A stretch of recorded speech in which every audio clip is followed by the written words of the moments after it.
In 1602, something happened that had never occurred before in human history. A private company was given the power to wage war, build armies, sign treaties, and rule overseas territories. This company was not a country.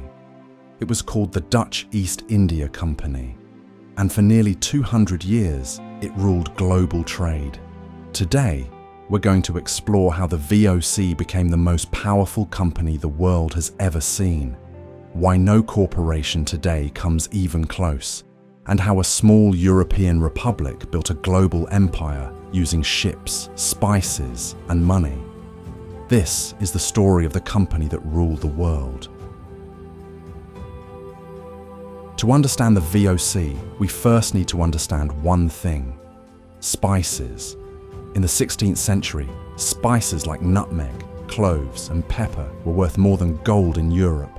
They preserved food, cured disease, and symbolized wealth. But these spices came from only a few remote islands in Southeast Asia. For decades, Portugal controlled these trade routes. The Dutch wanted in, but sailing to Asia was dangerous, expensive, and risky. Individual merchants kept failing. So the Dutch Republic did something radical. In 1602, the Dutch government merged competing trading companies into one giant corporation. It was called the VOC. This wasn't just a company, it was something entirely new.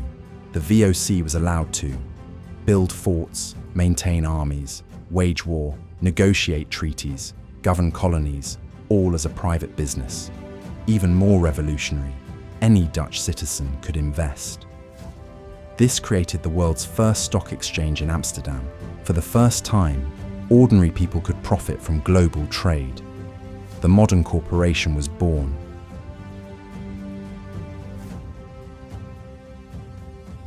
With massive funding and state power, the VOC expanded rapidly.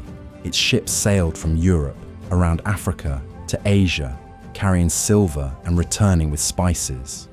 The VOC established trade posts and colonies across Indonesia, India, Sri Lanka, South Africa, Japan.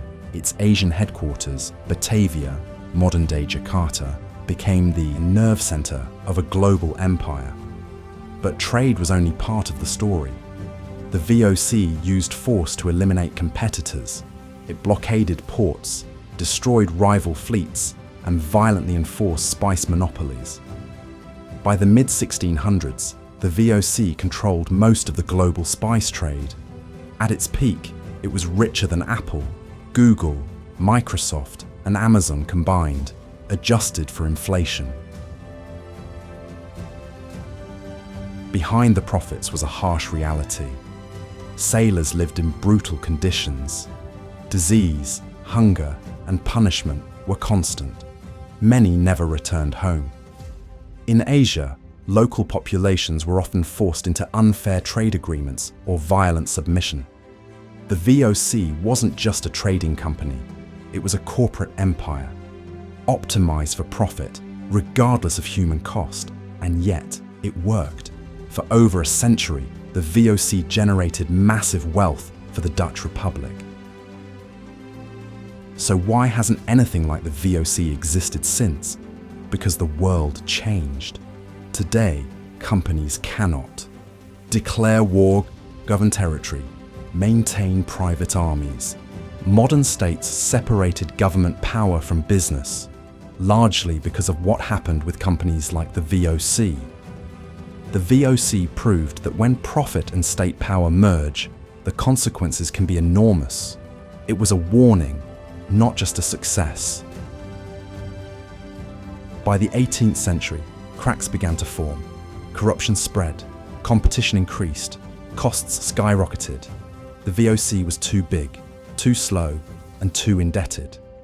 In 1799, after nearly 200 years, the Dutch East India Company collapsed. Its debts were absorbed by the Dutch state. The world's most powerful company was gone, but its legacy remains. The VOC created the modern corporation, global stock markets, international trade networks. It shaped capitalism as we know it today.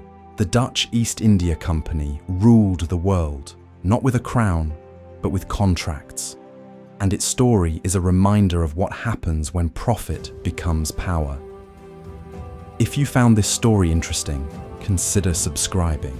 More episodes on the VOC and the world it shaped are coming